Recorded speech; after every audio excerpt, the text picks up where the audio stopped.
Thank you for listening to the Speaking Out on Sex Abuse podcast with host Clara and Jimmy Hinton. If you're new to the podcast, please subscribe and share so you never miss an episode.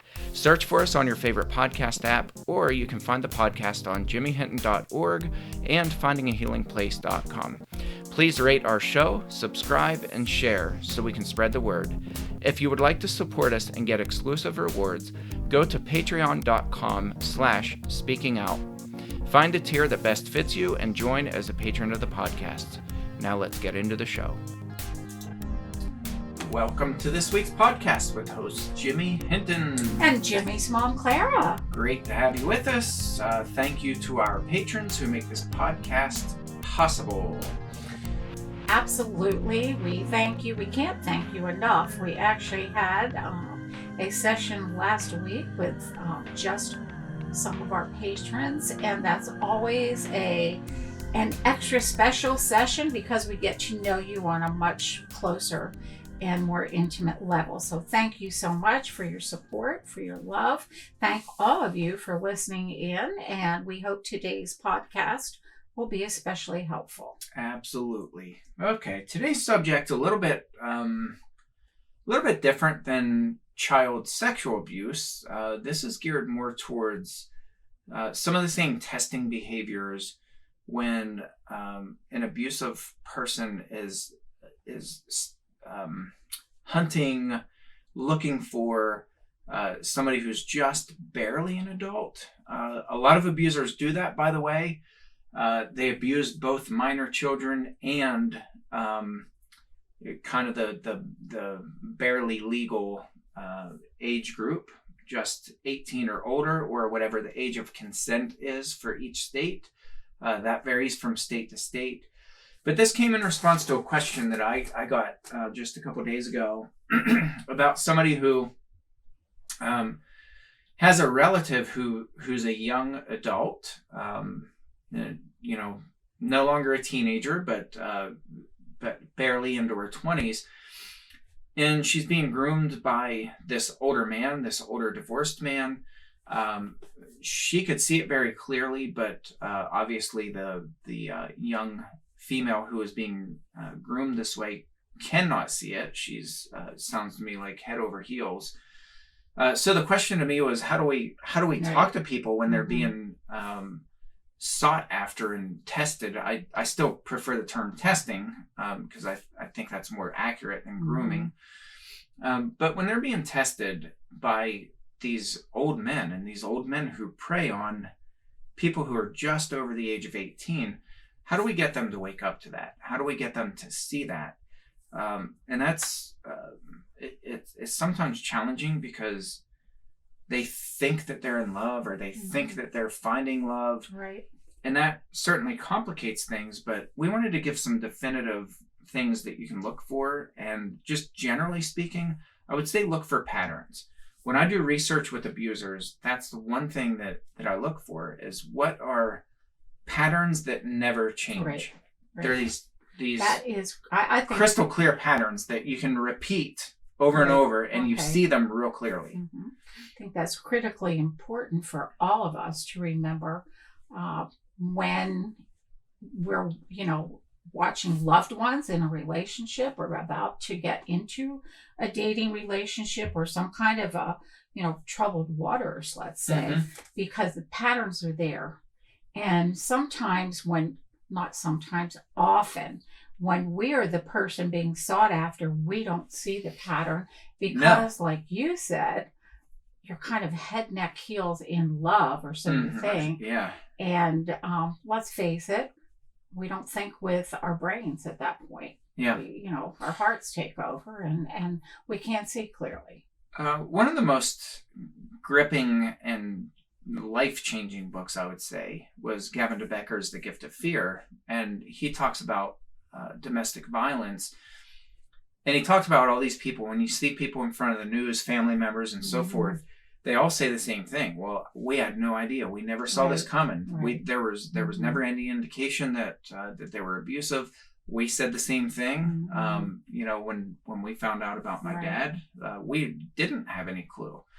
So what Gavin de Becker said is that abuse never happens in a vacuum. there are always signs. There are always things that we can be looking for, that even abusers who are the best at hiding abuse still show some of these signs, some of these patterns, and we can observe them. We can see them. So look for these patterns. And I'll just start going down through. We just kind of made a quick list, but does this person flirt with or hang out with other people your age? And I'm talking about older men, typically older men who start aggressively pursuing very young females. Well, let me interject something. Being a female, some people might be saying, what thrill could there possibly be for a young girl being sought after by an older man? But you'll see that happens a lot, especially in a family or in a situation where that girl did not have a real good relationship with her father. And that I saw it I've seen it time and time again, where there is this connection, but it's more of a father-daughter on the girl's side, rather than when the man is pursuing her, she just wants to be loved. And a lot of girls are not looking for a sexual relationship. No. They're looking for a trusted man who they can be friends with in her life. And there are so many abusers who are they can easily find that's a perfect those kinds target. of opportunities and exploit them. That girl is the perfect target. Absolutely. So that's what they do. But right. Number one, do they flirt with or hang out with other people your age? Don't fall for this line that, oh, you're the only one. You're the only one I have eyes for. Mm-hmm. Don't listen to that and believe it. Look for signs of this person flirting with other people your age, because chances are good that it's happening. Number two, what does their social media reveal? Are they being gross on social media, on other people's posts? Are they telling other women or girls, or boys for that matter? Are they telling them how pretty they are or how handsome they are? And are they just being plain inappropriate and creepy? Social media is an incredibly wonderful eye-opener. Let's just say that. When I want to find out anything about an employee that I may hire, I immediately go to their Facebook page. I look on social media, Instagram, and it tells me a story instantly. But when I think back, I'm going to use your dad as an example. This is before we knew what was going on or anything. I was floored. And I remember sitting at my computer and just shaking my head like this. He would find little girls who were wearing tutus and comment, what a cute little tutu. Yeah. He was 62 years old. And by the way, that's intentional. This is not something that they just can't help themselves. And so the careful person, they're going to get away with it more often than those who are less careful. It's very intentional. They purposely put really gross comments on Facebook, Instagram, et cetera, et cetera. Bold. They put it there on purpose. Right. And I asked my dad about that, and he said every single word, every single like on every photo, he said that was all intentional. It was all intentional. I remember just thinking, I don't understand him. He's 62 years old, and he's liking little girls' tutus.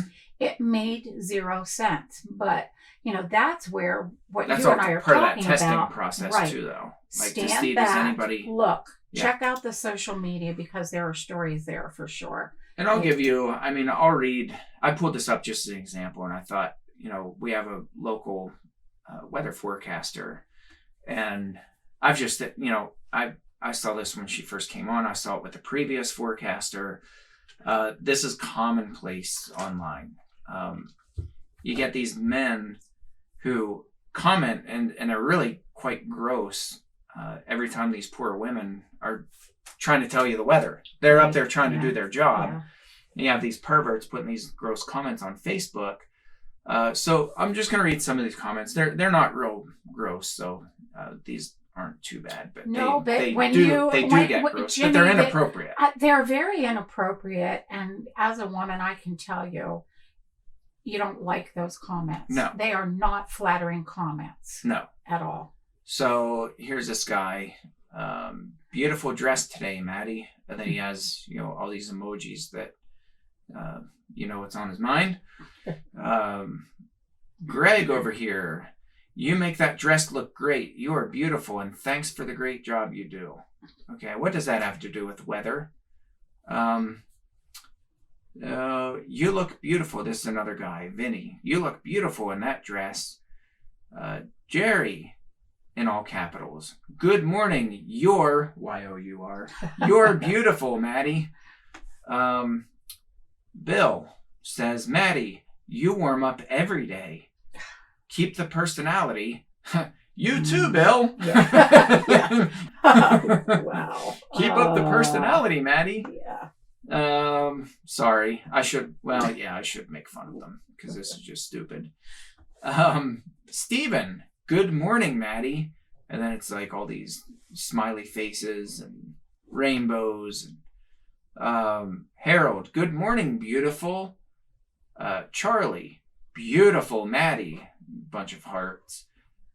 Jerry, gorgeous weather, girl. Oh, a whole bunch of hearts.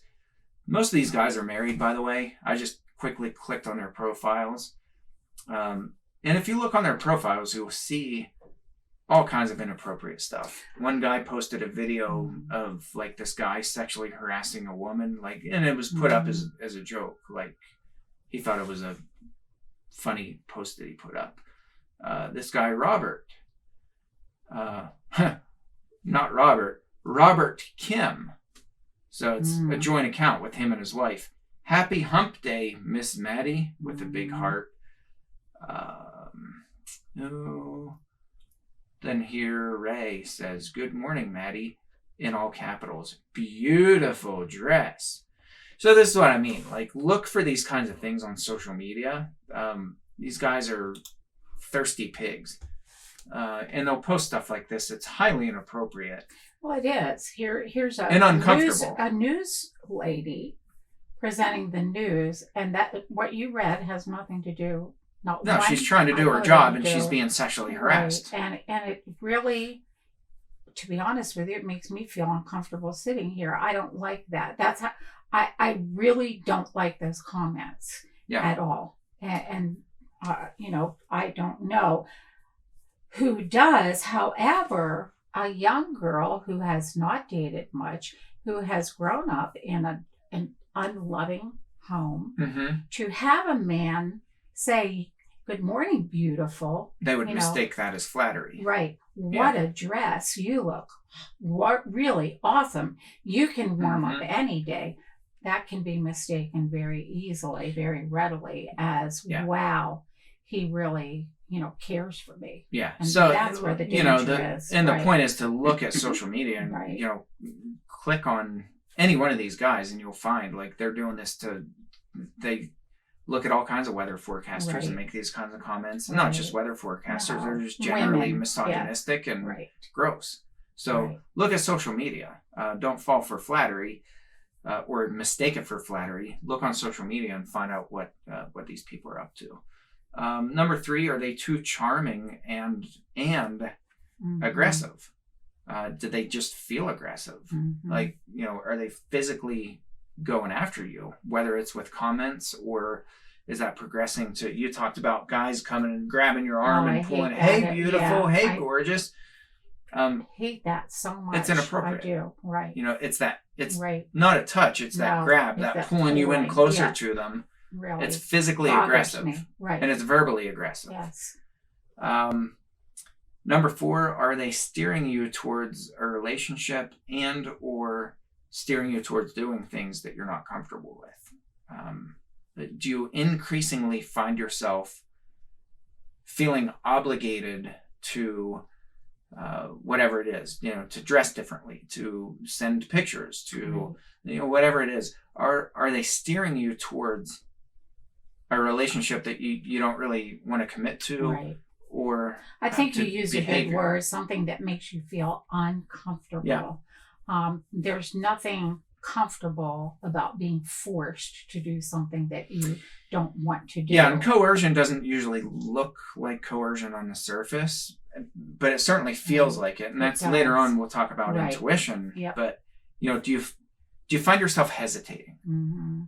Do you find yourself in these positions constantly where you hesitate, but then in your mind you have to justify, or you're made to feel bad for not doing something? If so, you're being highly manipulated. Right.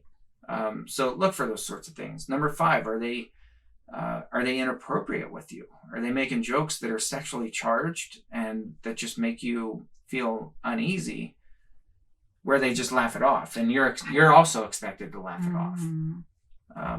Are they inappropriate with you? Number 6, do they promise you things that seem too good to be true? Whether it's money, true happiness, vacations, are they promising you things but not delivering? Are they promising you all these great things that stick with me and you'll be happy? Well, I don't really need to be with a person to be happy. I have a friend who was so manipulated like this. The man was flashing all kinds of money. He did take her on a couple trips, and she had left her husband because he was too boring, she said. And this man was tugging at her prior to her leaving her husband. He promised her all kinds of things, but he in the end treated her really like an old shoe. Yeah. And she ended up leaving this man, and she is now back with her husband, thankfully. What a lesson she learned, though, about being used and abused. Yeah, and that's all these false promises. These promises for a better relationship, a better... But many of us told her because we could see it, but she felt so flattered because... here was her boring husband who had never paid attention to her in many years. This man comes along and he charmed her, bought her some jewelry, told her, go shopping, I'll pay for it. Get yourself a whole new wardrobe. And she did, and it felt wonderful. It's easy to fall into that trap. Very easy. We need to really be aware of the wolf that's out there. Yeah, and I mean, the other thing too, along with this, do they promise you love? Do they tell you things like, I love you? If you're not even dating, and this person's exhibiting all these signs, just being gross with you, making you feel uncomfortable, and then they slip that in there, I think I'm falling for you. That's a really common tactic with abusers. You'll hear this all the time in churches where people are abused by church leaders. They'll say things like that, like I'm falling out of love with my wife and I'm falling in love with you. Well, a common one. That's so common. Yeah. That ought to be the biggest red flag on the face of the planet. Right. But you'll hear things like this. So again, look for these patterns. Number 7, is their language superficially possessive? Do they call you my girl? That possessive language, we talk about this with pedophiles. Huge. They become possessive with their language. My best friend, my buddy, my little cutie. Are they using possessive language? My babe, you are my babe. And is it misogynistic language? Yeah. That's right. My babe, my woman. Ooh, is it? Does it border on, or is it flat out misogynistic? Because there's a difference between calling somebody sweetheart. There's a respectful language, right? And using that possessive, misogynistic language. My babe, check out my woman, and they put you on display in front of other people and make you feel like really a piece of dirt. Right. And that's what it does feel like. Are they doing those sorts of things? And you'll see these patterns begin to emerge. Number 8, are they interested in you for you? Or are they clearly interested in your body? Do they talk about personality traits of yours? Do they, and not superficially, not like, oh, you're fun. Well, that's a little generic.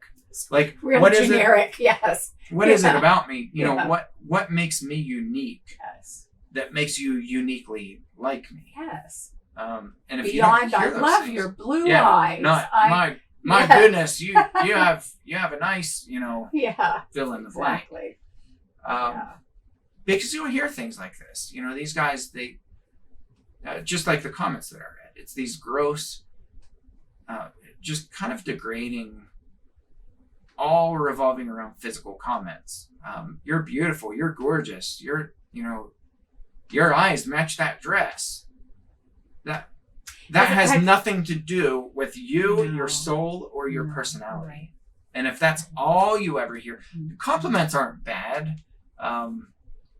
Every now and then it's okay to compliment somebody if you're dating. If done in the right way, right? But at the right time. If that's all they focus on is the physical stuff, and it's just borders on where it is misogynistic and it just makes you feel gross. If it makes you feel gross inside, your dad never did any of these person. crude comments when we dated. In fact, he was genuinely kind. He was very nice, but there were patterns that I didn't pay attention to. And there was also something, and it stands out like this big, huge, blaring noise, like a drum beat. There was one day he introduced me to someone at church as his old woman. And it's like, where did that come from? Well, his dad happened to be standing nearby and heard that. And he got in your dad's face and said, don't you ever refer to any young lady in that way. I just thought it was so out of place for your dad to say that. But those comments came frequently the more I got to know him. Yeah, and they do come out. But he would say, well, I was just joking. Mm-hmm. And because he was kind otherwise, I fell for that. I was just joking. Yeah. So it's hard when you're trying to see the true picture. It really is. Yeah, absolutely. And then the last point here, does this person have any allegations of past abuse? And here in this example that I was messaged about, here you have a divorced and older than me, man. That's old. I know. You get up in your 40s, you're not this young spring chicken anymore, and you certainly shouldn't, in my opinion, be pursuing somebody who's this young. Just my opinion. But my point is, this person's divorced.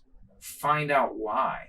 Mm-hmm. Right. That's important. Are there allegations of abuse, of any kind of abuse in this person's past? Or is this person just overbearing? Is this person just a jerk? Unbearable? Who knows? But you don't know if you don't look. Have to, and if you don't find out. But there's, I think the temptation is to listen to the person's story. You get wrapped up in that, and you're like, oh my goodness, and I can write the script for what these guys tell these young women. As Jimmy and I were talking, we said you kind of have to be like an investigator as you enter into any kind of dating relationship, or when someone shows interest in you. Right now, I am a detective. I check out everybody in just the basic of friendships. Back when I was dating, I did not. And that's very troubling.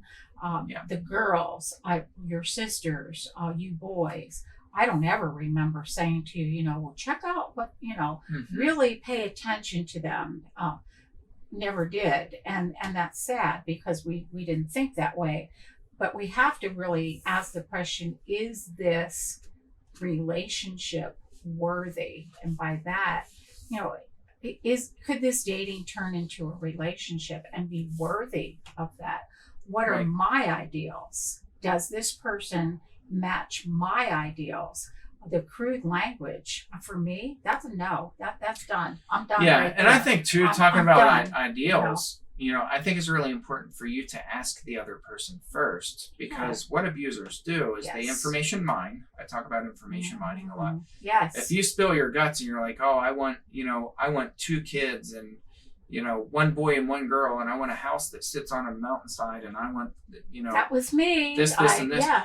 If you say that, this person, trust me, this person is taking mental notes, and then they'll reciprocate in all the right ways and say, oh my goodness, it's like we were meant to be, like the universe put us together. I want a house in That's the country. exactly what I want. I want a big family.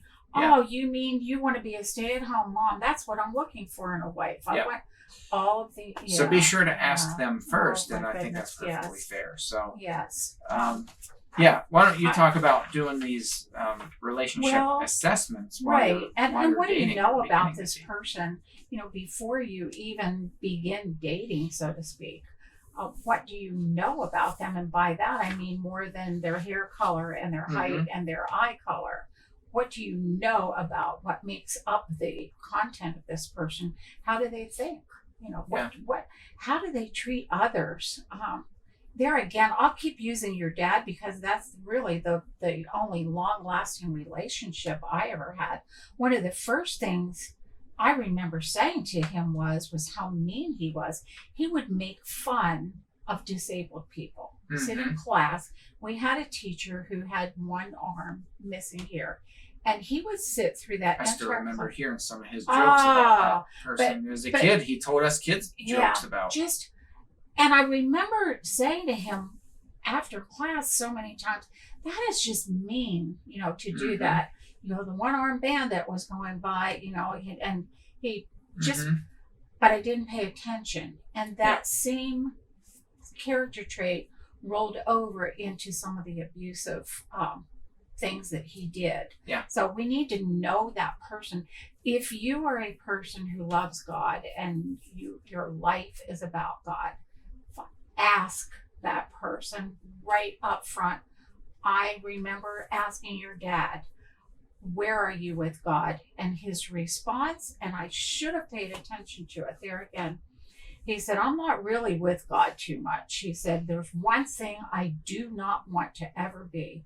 I said, what's that? A preacher. Isn't that interesting? He said, I will never be a preacher. And I said, why? Well, now I understand why. He was living a double life even then. But he went into preaching because, whoa, that was easy. But I didn't pay attention to that. But find out what are that person, morally, decisions, how truthful is that person? Yeah. Find out, get to know the person. That's huge. And I did say, be an investigator. Don't get caught up in when that person flatters you and they say you're beautiful. Do they make you feel beautiful? What's your gut telling you? Yeah. I think our guts tell us so much. We really know when a person is genuine. Or are they just doing that to get us to do something more physically with them? I think we have to really train ourselves to listen to our intuition. And that's something Ashley Easter, she does intuitive training now to really train people to listen to that intuition, because we all have it. All of us to a degree have intuition. I think that's God instilled, Jimmy. I really do. And I think the biggest thing is, I knew from the time I was little that my dad, something didn't feel right. And I was never trained how to listen to that or how to pursue it. So, very important. What's your gut? What does our gut tell us? And then dating should not be secretive. Often you'll have these men who are older or who have passed. They'll just say, "Well, it's not time to tell." Like your parents or your family. That wouldn't be good. That should be a huge red flag. Yeah. Why not? Why not? Why can't we tell? Well, it just isn't the right time. No, that's a huge red flag. Yeah. All of those things combined, but again, I know from being in different situations where I should have known better. When somebody brings it to your attention, we often bristle at that because we don't want to believe it. We really don't. And then we get defensive. And we get very defensive. Who are you? Response. Or you're just jealous. you're jealous, Mhm. because I have this great guy or great woman and great girl, and but not so if you know the person who's talking to you or who gives you a written, I think we should each have a checklist. Actually, I did. I just didn't use it. Yeah. I Yeah. did have it, but with what we want. But when we're being pursued or when we get comments like, I think the weatherman, the weather lady, those comments are so telling. Mm-hmm. If that's being done to us, just run from it. Just run from that type of person. They're not the kind of person we want. That's not relationship worthy at all. Yeah. Jimmy, your checklist is, I think, great. I don't know if you have that posted on your blog or your website. I was going to write a blog post on this and kind of flesh it out a little bit. I really would love to see that, because I think it's that critically important for both girls and guys. For males and females. Guys that are dating, they can get hoodwinked also. Mm-hmm. By girls who, are not the type of girl that is relationship worthy.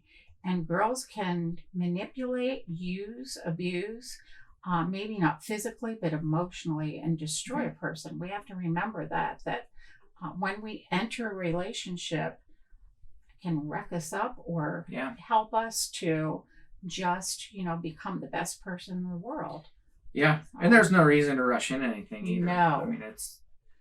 I mean, I was a little bit odd, but I didn't date, and I just, I saw just what normal broken relationships did to some of my friends, both male and female, growing up, and they were just constantly miserable and depressed and, betrayed and all this stuff, and I didn't want to just date around and sling a bunch of.